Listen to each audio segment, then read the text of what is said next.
잠언서 28장 1절 말씀 우리 함께 읽겠습니다. 악인은 쫓아오는 자가 없어도 도망하나 의인은 사자같이 담대하니라. 아멘.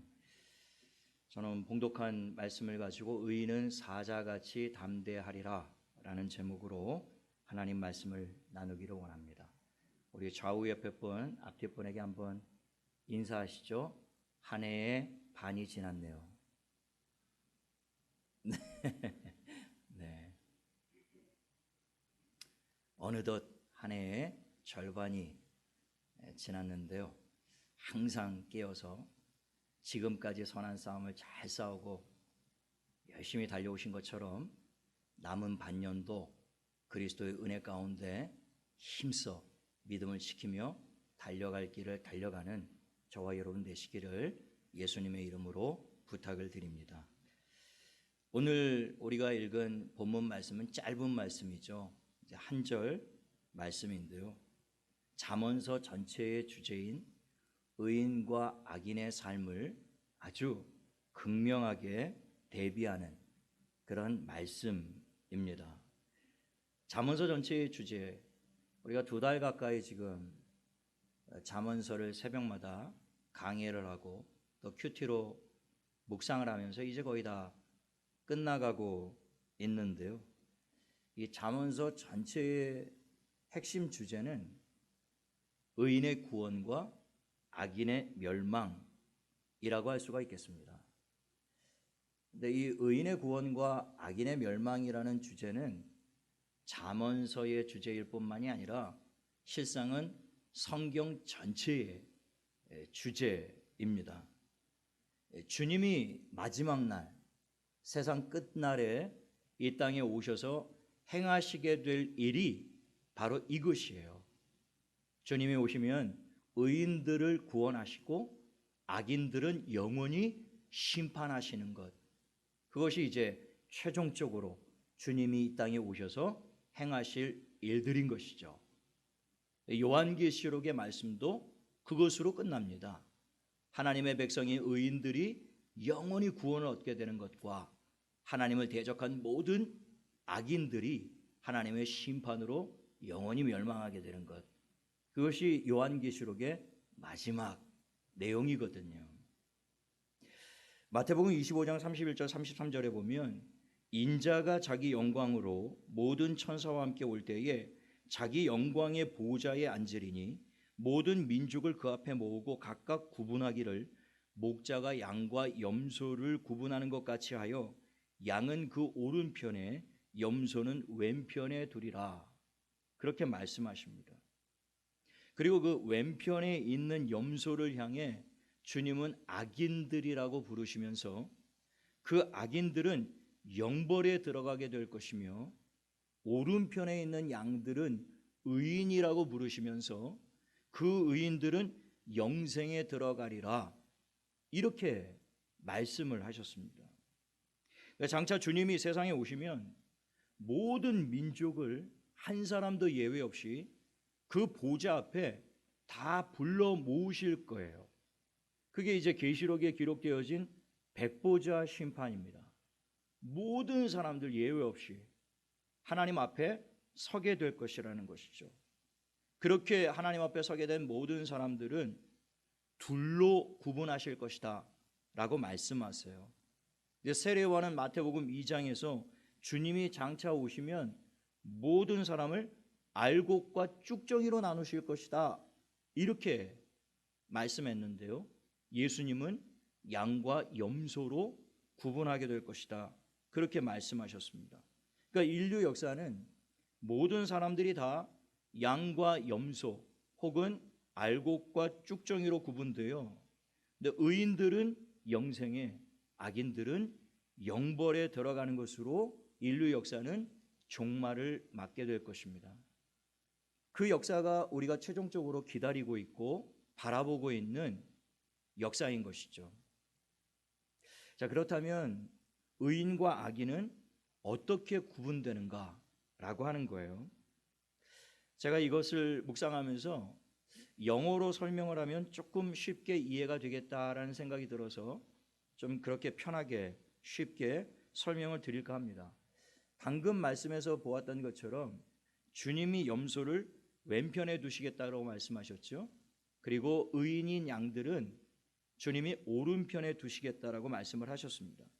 그러니까 주님은 왼편을 악인들이 서는 쪽, 그리고 오른편을 의인들이 서는 쪽이라고 구분을 하신 거예요. 그러니까 주님의 오른쪽이 양들이 서는 곳, 의인들이 서는 곳이에요. 그리고 주님의 이 왼쪽이 염소가 서는 곳, 악인들이 서는 곳이다 라고 주님이 말씀하셨다라는 것이죠. 근데 이 왼편과 오른편, 영어를 보면요, 우리가 이해하기가 쉬워요. 영어를 보면 왼편이 left, 오른편이 right 이렇게 되어 있습니다. left, right 이렇게 되어 있죠. 그런데 영어로 이 left, right이라는 것은 왼편, 오른편이라는 뜻 외에 다른 뜻을 또 가지고 있음을 알 수가 있어요. 이 왼편을 뜻하는 left는 leave의 과거형으로 그 뜻은 떠났다 이런 뜻입니다. 그러니까 left, 이 주님의 왼편에 있는 자들은 left한 자들이다, 떠난 자들이다 그런 뜻이에요. 그 누구를 떠났다라는 이야기겠습니까? 성경적으로 볼 때 주님을 떠난 자들이라는 거죠. 그러니까 하나님을 떠난 자들은 왼편에 left에 서서, 하나님을 떠난 left한 자들은 영원히 하나님과 격리될 것임을, 그 영어 안에 똑같은 단어이지만 그런 다른 뜻을 내포하고 있구나, 상당히 성경적인 단어이구나, 이걸 알 수 있다라는 것이죠. 오른편을 뜻하는 그 right은요, 이 오른편이라는 뜻 외에도 올바른, 정당한, 의로운 이런 뜻을 가지고 있어요. 그래서 이 의인을 영어로는 the righteous 이렇게 부릅니다. 혹은 righteous man 이렇게 불러요. 그러니까 하나님의 오른편에 있는 자들이 의인이다 그 말이에요. 다시 말하면 하나님의 편에 서서 하나님이 보시기에 선하고 올바른 삶을 추구하는 사람들, 이들이 바로 의인이다라고 하는 것입니다. 잠언서에서는 이 의인과 악인을 구별하는 방법으로 그가 여호와를 경외하느냐 그렇지 않느냐, 이것으로 구분을 짓는 것이죠. 그 여호와를 경외하는 자와 여호와를 떠난 자, 이게 하나님의 왼편에 선 자와 오른편에 선 자들이라는 것이에요. 하나님의 오른편에 서 있는 자들은 여호와를 경외하며 여호와 보시기에 합당한 삶을 살기 위해 힘쓰고 애쓰는 자들, 그들이 의인이라는 거예요. 그리고 하나님을 떠난 자들, 이 레프트 왼편에 있는 자들은 하나님을 떠나서 자기 마음대로 자기 멋대로 하나님의 뜻과는 전혀 상관없는 삶을 사는 자들이 악인이다라고 하는 것입니다. 의인들은 언제나 하나님 편에 서서 삶을 살아갑니다. 모든 삶의 영역에서 여호와를 경외하는 삶을 사는 것이죠. 말하고 듣고 보고 생각하고 손으로 행하고 발로 밟는 모든 것들 속에서 하나님을 의식하며 살아가는 자들, 하나님을 두려워하고 하나님을 경외하고, 그것이 가정이든 직장이든 교회에서든 언제 어디서나 늘 하나님의 시선을 의식하며 하나님을 바라보며 하나님을 두려워하는 마음으로 살아가는 사람들, 그 사람들이 바로 의인이다 라고 하는 것입니다. 악인들은 완전히 반대의 삶을 사는 자들을 말하죠. 시편 14편과 시편 53편이 동일하게 반복해서 하는 말씀이 이것인데요, 악인들을 이렇게 규정합니다.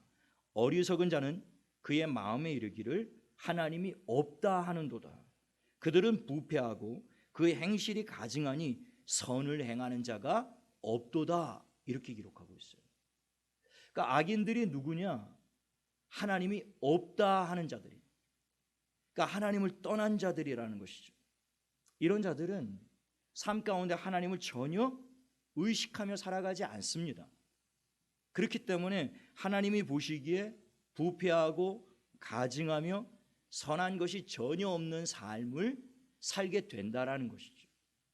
하나님을 떠나 있는 인생, 하나님을 인정하지 않는 인생, 하나님을 두려워하는 마음이 전혀 없는 인생은 하나님이 보실 때에 하나님 앞에 합당한 삶을 살아낼 수가 없는 거예요. 하나님의 뜻이 무엇인지를 모르고 하나님에 대한 두려운 마음이 없기 때문에 자기 소견에 오른 대로 자기 육체의 본능을 따라 이 세상에 원하는 것들을 쫓아 자기 마음대로 살아가는 것이죠. 그런 인생들은 하나님이 보시기에 부패하고 가증하며 선하지 않다라고 보신다라는 것입니다. 오늘 저희가 읽은 그 잠언 28장 1절의 말씀은 의인과 악인의 차이점을 극명하게 보여주고 있는데요. 이런 삶의 모습으로만 드러나는 것이 아니라 삶의 모습으로 드러나기 이전에 의인과 악인은 그 내면의 모습에서부터 확연한 차이점을 보인다라는 것을 우리가 발견할 수가 있는 거예요. 1절 말씀 다시 한번 보시죠. 악인은 쫓아오는 자가 없어도 도망하나 의인은 사자같이 담대하니라. 그러니까 이 말씀은 악인과 의인의 내면적인 심리 상태를 아주 정확하게 보여주는 말씀이라는 것이죠. 옛말에 도둑이 재발절인다 이런 말이 있어요. 악을 행한 자는 늘 누군가에게 쫓기는 듯한 마음이 불안한 상태가 될 수밖에 없다라는 것이죠. 그러니까 악인은 쫓아오는 사람이 없는데 자기가 그냥 찔려서 도망을 가는 거예요. 경찰차를 보면 가슴이 철렁 내려앉는 것이죠. 마음에 찔림이 있는 자들은 누가 쫓아오지 않고 누가 신문하지 않아도 스스로가 늘 좌불안석인 삶을 살 수밖에 없다라는 것입니다. 늘 불안한 거예요. 하나님을 떠난 인생이 그와 같다라는 것입니다.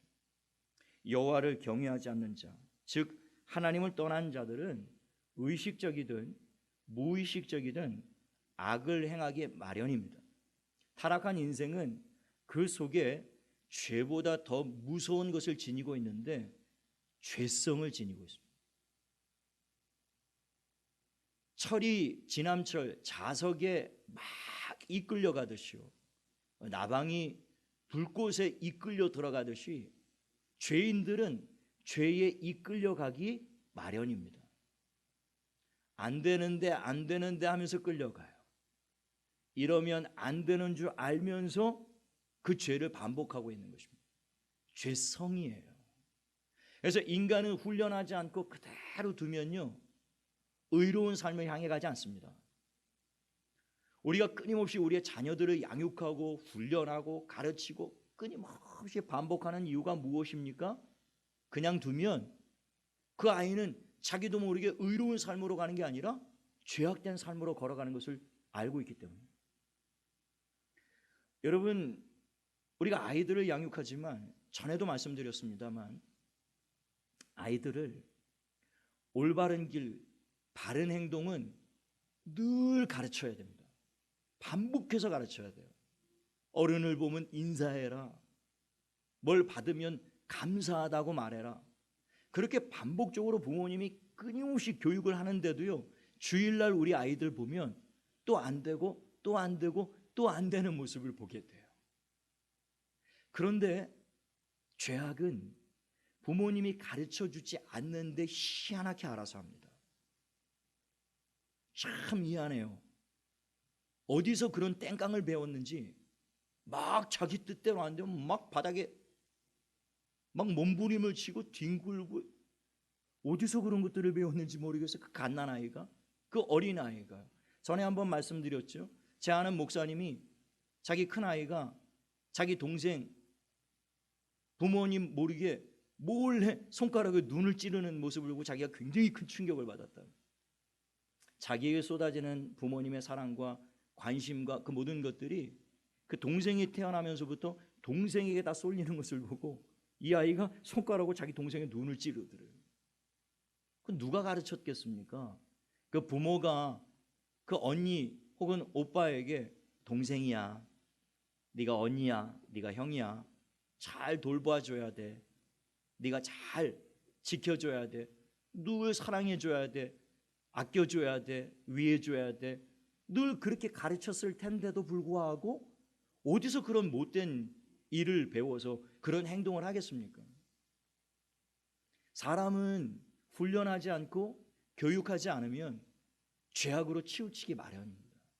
의로운 삶을 살래야 살 수가 없어요. 의로운 삶은요, 교육이 필요하고 훈련이 필요합니다.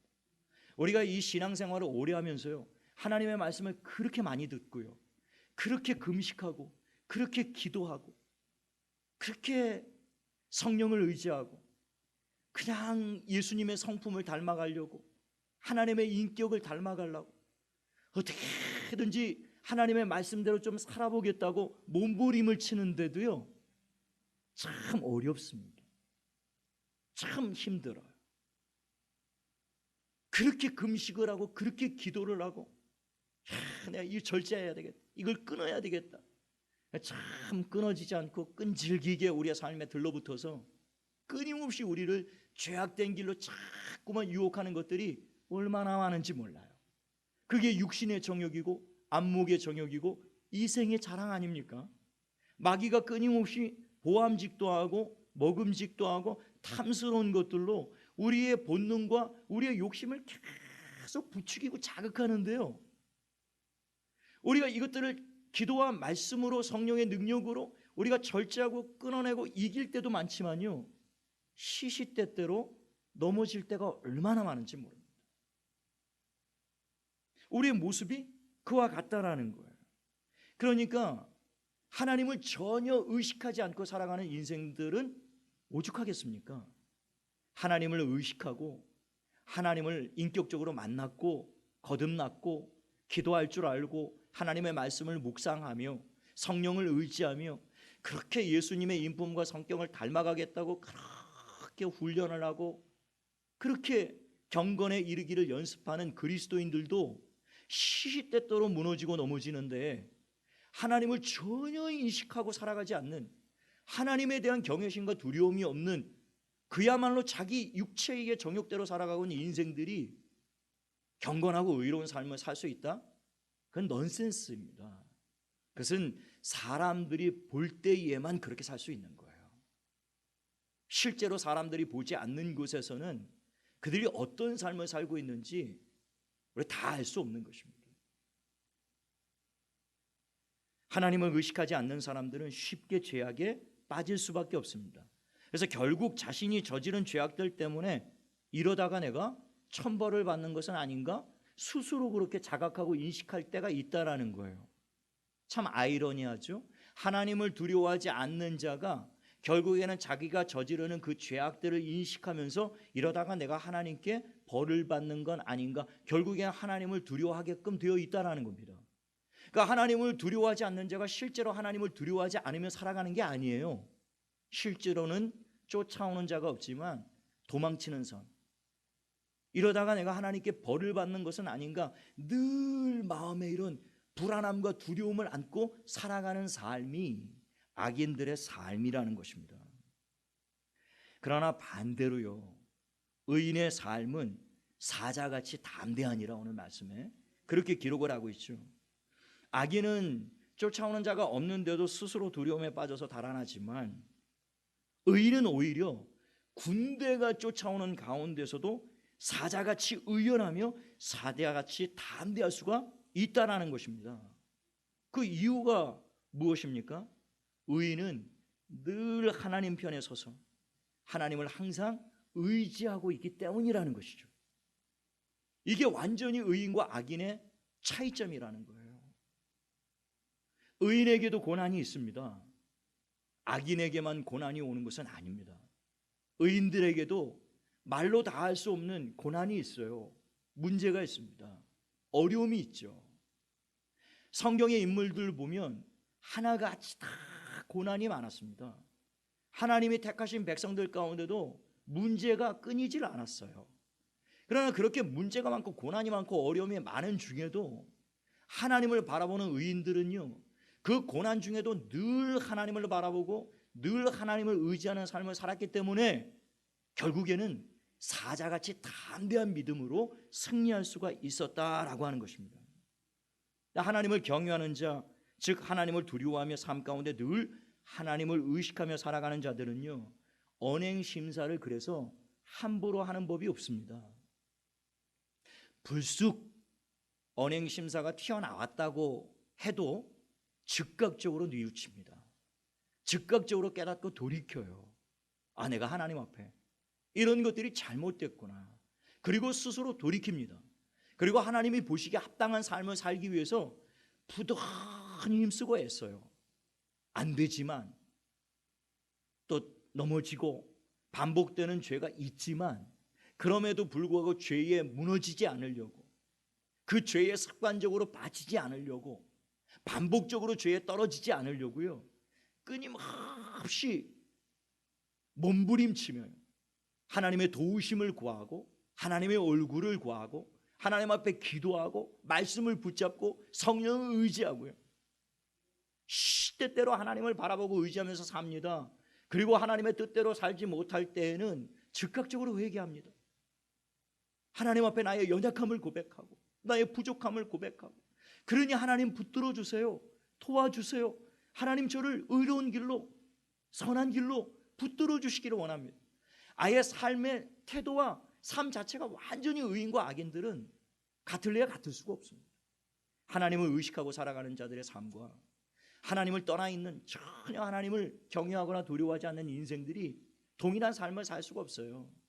겉으로 보기에는 엇비슷한 삶을 사는 것처럼 보여도요, 그 내면은 완전히 다른 길을 걷고 있다라고 하는 것입니다. 여러분, 늘 누가 보든 안 보든 하나님 앞에서 의로운 삶을 살기 위해서 몸부림쳤던 대표적인 인물이 요셉 아닙니까? 요셉이 가진 신앙이 바로 우리가 잘 알고 있는 하나님 앞에서 코람데오의 신앙. 이 요셉은 누가 보든 보지 않든 늘 하나님의 불꽃 같은 눈동자와 시선을 의식하며 살아갔던 사람이 요셉이었단 말이죠. 그가 보디발 집에 노예로 팔려갔을 때 보디발의 아내가 그를 유혹하며 그렇게 이야기하지 않습니까? 이 집에 너와 나밖에는 없다. 아무도 보는 사람이 없다. 너하고 나하고만 입을 맞추면 이거 완전 범죄다. 그러니까 너하고 나하고만 딱 합의하면 아무 일 없을 거야. 이 얼마나 달콤한 유혹입니까? 마귀가 우리의 삶을 무너뜨리기 위해 유혹할 때 늘 속삭이는 것이 아무도 보는 사람이 없다라는 거예요. 아무도 보는 사람이 없는 삶 가운데 사람은 쉽게 죄악에 떨어지기 마련입니다.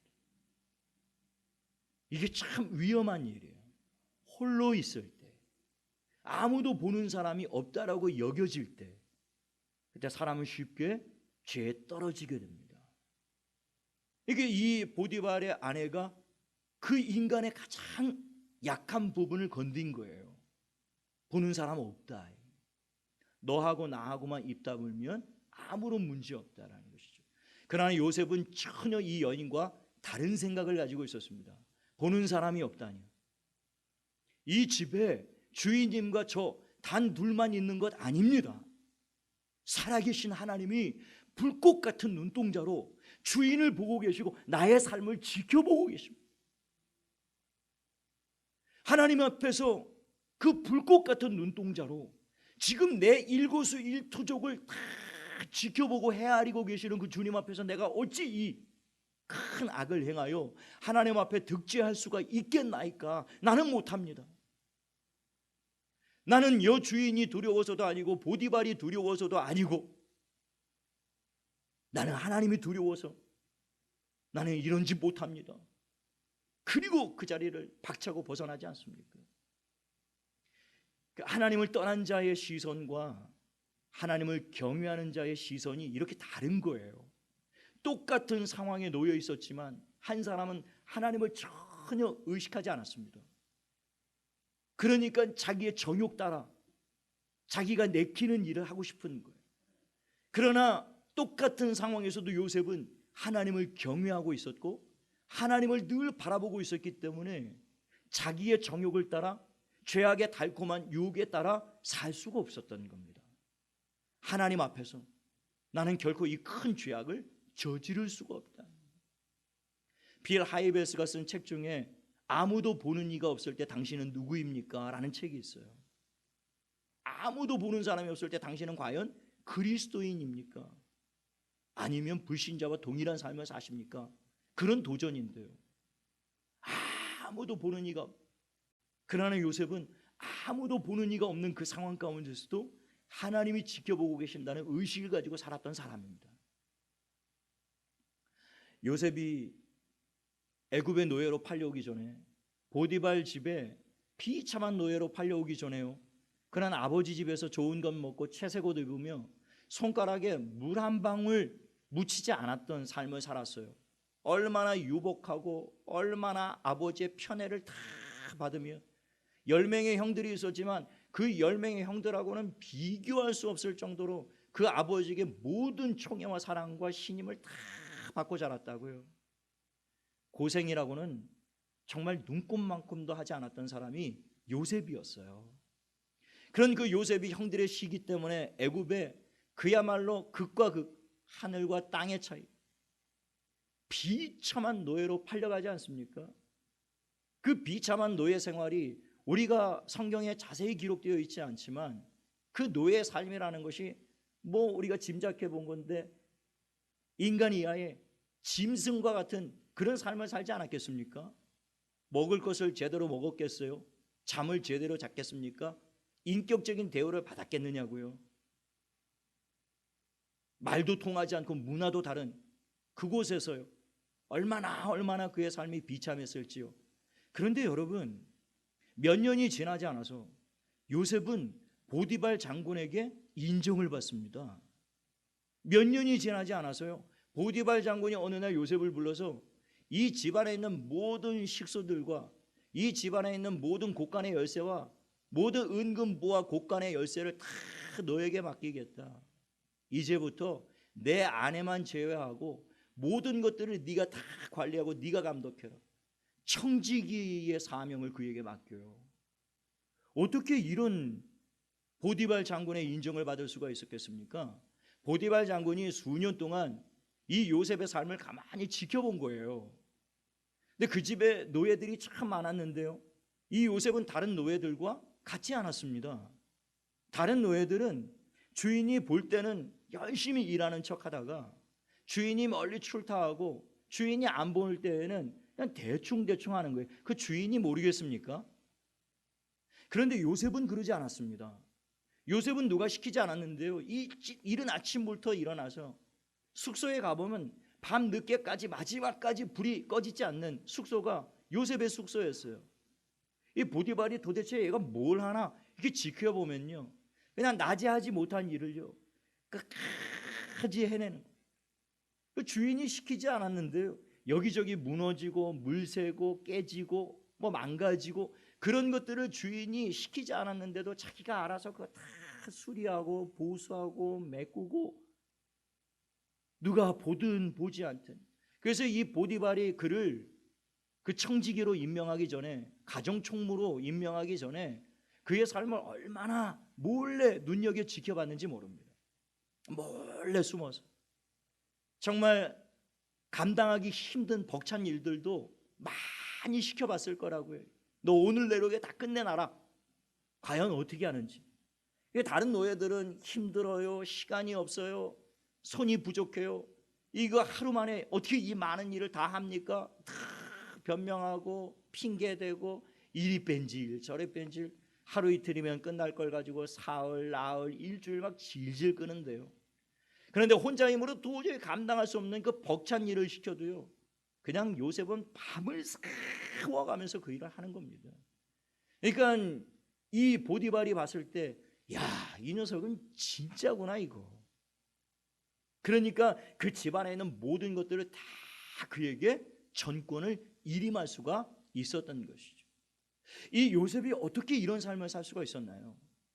요셉이 그야말로 이 보디발 집에 비참한 노예로 팔려왔을 때 그의 마음 가운데는 형들에 대한 미움, 형들에 대한 증오심, 복수심, 뭐 이런 거 불타지 않았을까요?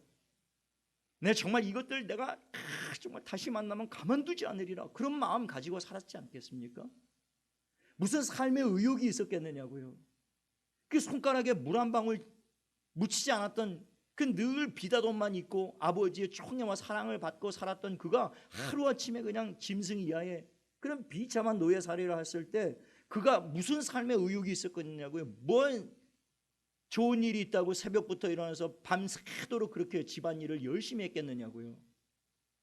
그는 주인의 눈에 들기 위해서, 다른 사람에게 인정과 칭찬을 받기 위해서 한 것이 아니라 그는 코람데오의 신앙을 가지고 있었다는 것이죠. 하나님을 늘 바라보는 거예요. 누가 보든 보지 않든 하나님이 늘 보고 계시기 때문에 그냥 하나님 앞에 신실한 삶을 살고 싶었던 겁니다.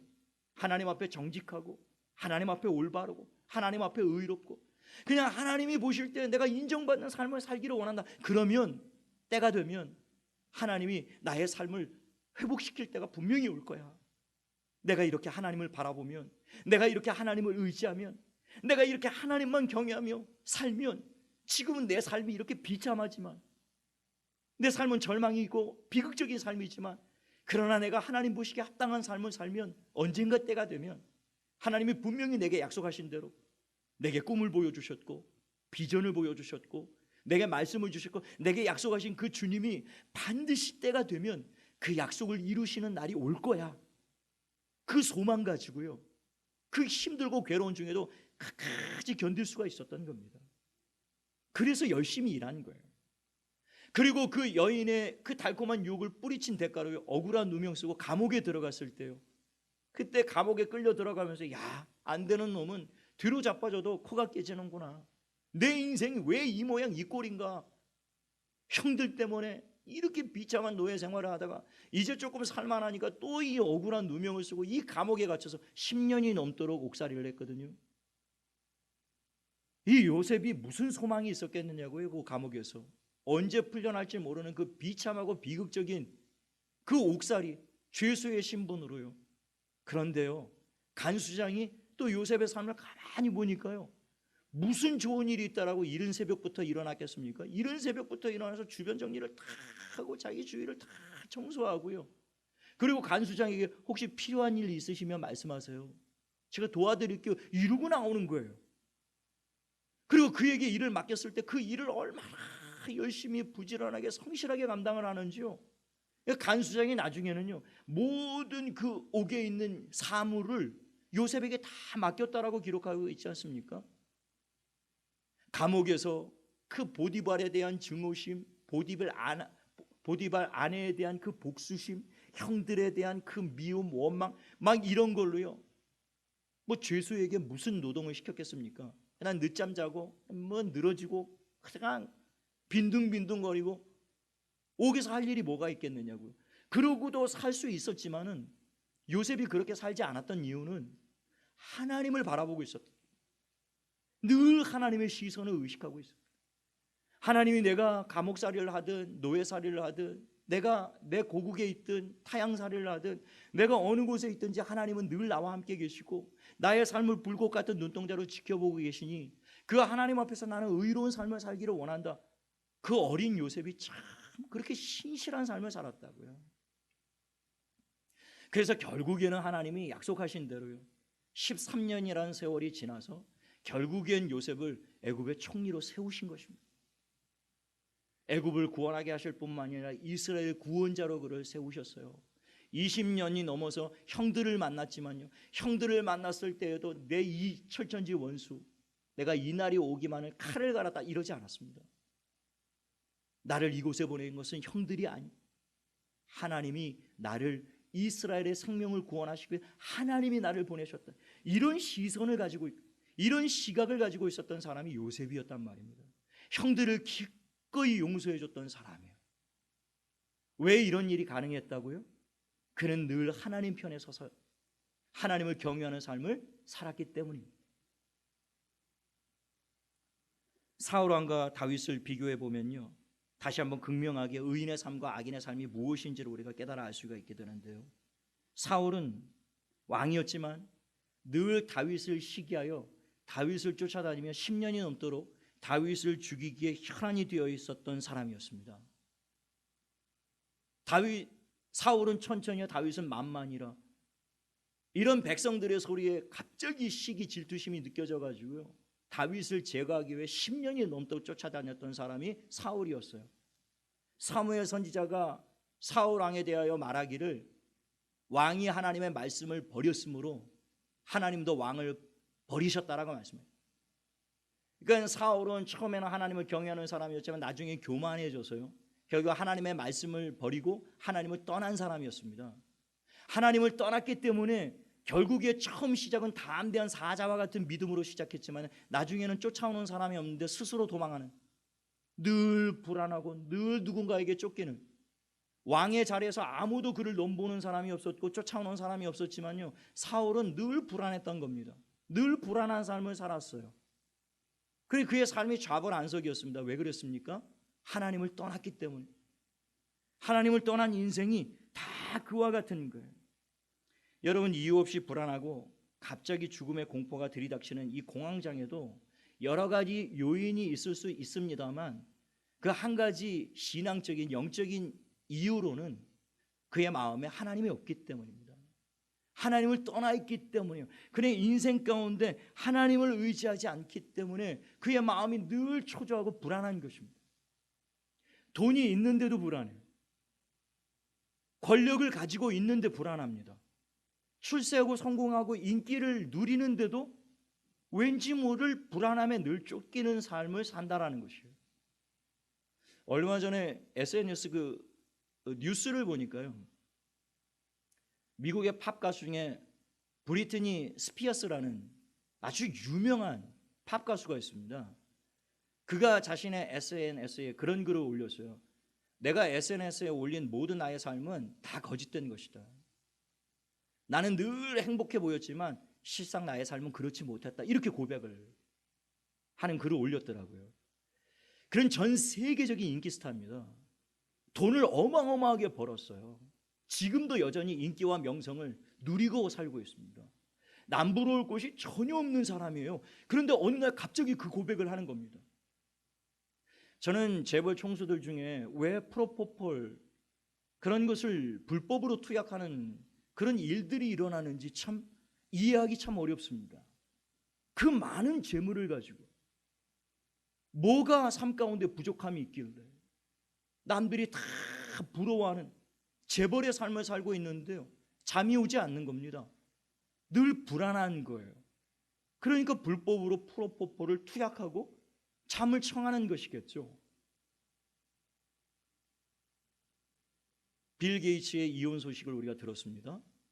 전 세계에서 가장 부유한 사람 중에 한 사람이 그가 무엇이 부족했길래 성적인 중독에 빠져서 결국엔 그 가정이 파탄되는 그런 지경에까지 이르렀을까요?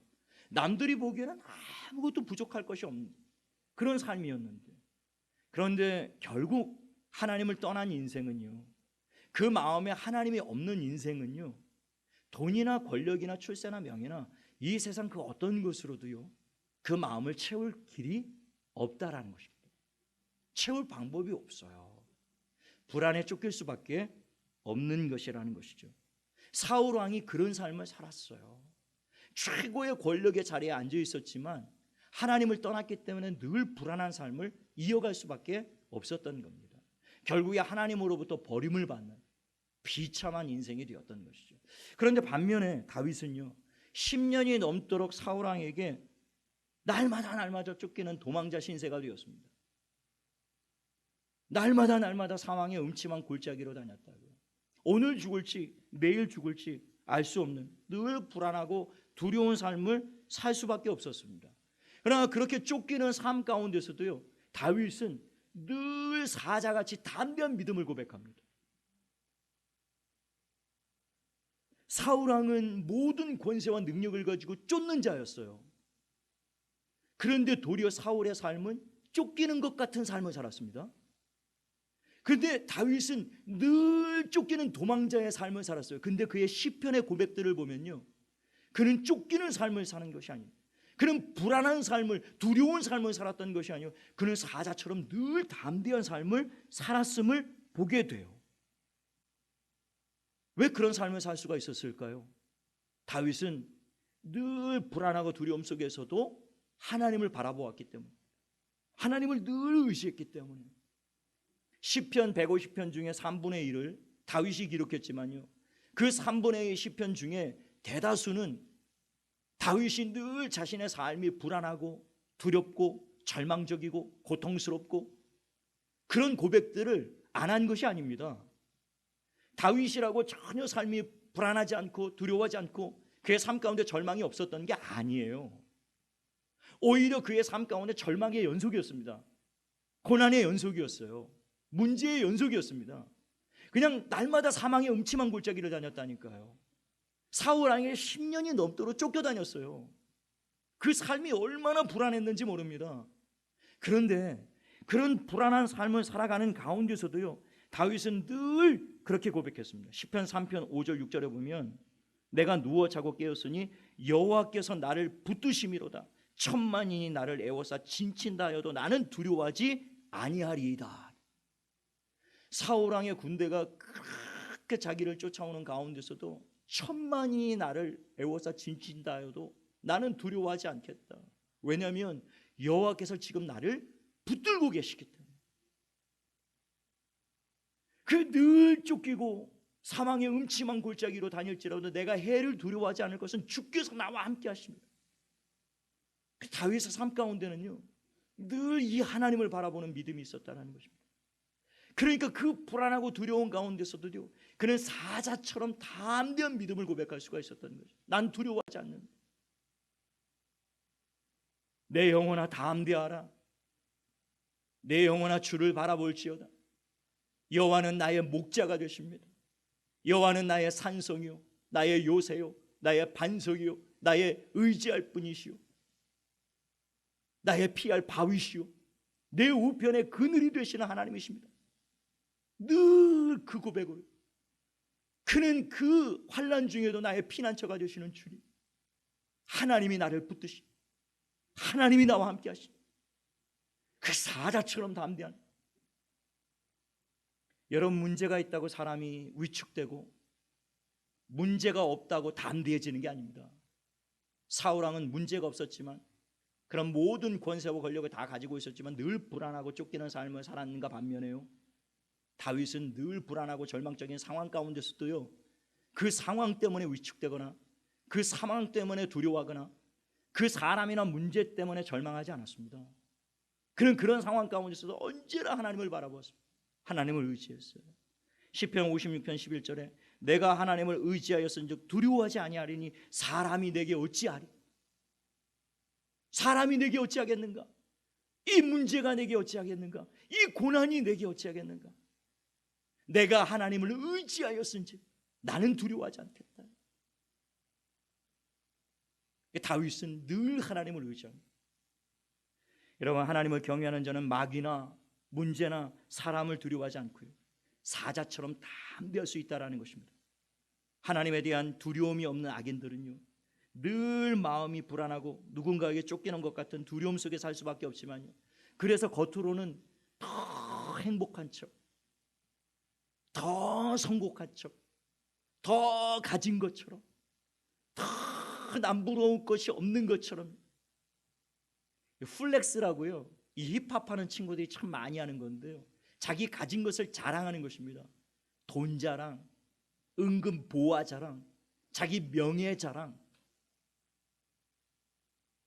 이 세상 사람들은 그런 것들을 드러내고 자랑하면서요, 나는 남부러울 것이 없다, 겉으로 보기에는 다 그런 척하고 살아가는 것이지만요, 실상 그 내면은요, 하나님을 떠나 있기 때문에, 그 인생 가운데 하나님이 없기 때문에 늘 두려움에 쫓기는 삶을 살 수밖에 없습니다. 여러분. 그러나 하나님을 믿고 의지하는 자들은요, 삶 가운데 고난이 있고 문제가 있고 어려움이 있지만요, 요셉처럼 하나님 앞에서, 다윗처럼 하나님을 의지합니다. 다니엘이 그 사자굴 앞에서 그렇게 담대할 수 있었던, 사자굴에 득실거리는 사자들보다 더 사자처럼 담대할 수 있었던 이유가 무엇입니까? 그는 하나님 앞에 무릎 꿇는 자였기 때문에, 하나님을 경외하는 사람이었기 때문입니다. 7배나 뜨거운 풀무불에서 다니엘의 세 친구가 그렇게 담대할 수 있었던, 사자처럼 의연할 수 있었던 그 이유가 무엇이겠습니까? 하나님을 의지했기 때문에. 그리 아니하실지라도 나는 오직 하나님만을 의지하겠다.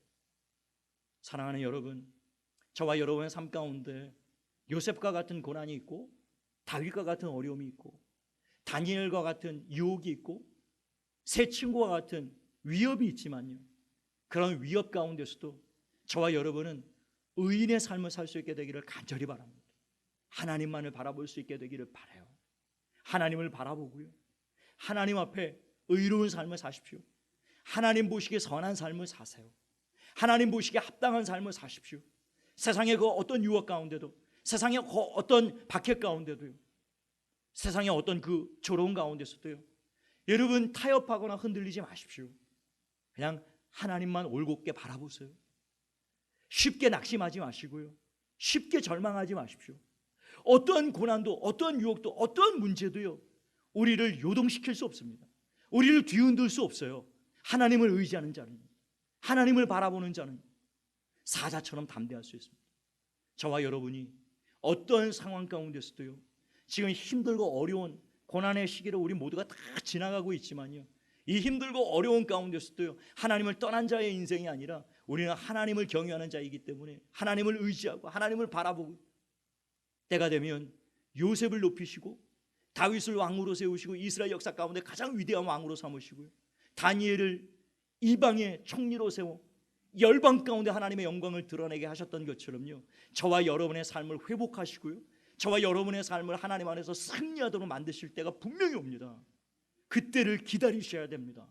그때를 기다리시며 인내하시면서요, 하나님만을 경외하고 하나님을 의지하며 사자같이 담대한 믿음으로 날마다 승리하는 저와 여러분 되시기를 예수님의 이름으로 축원합니다. 축원합니다.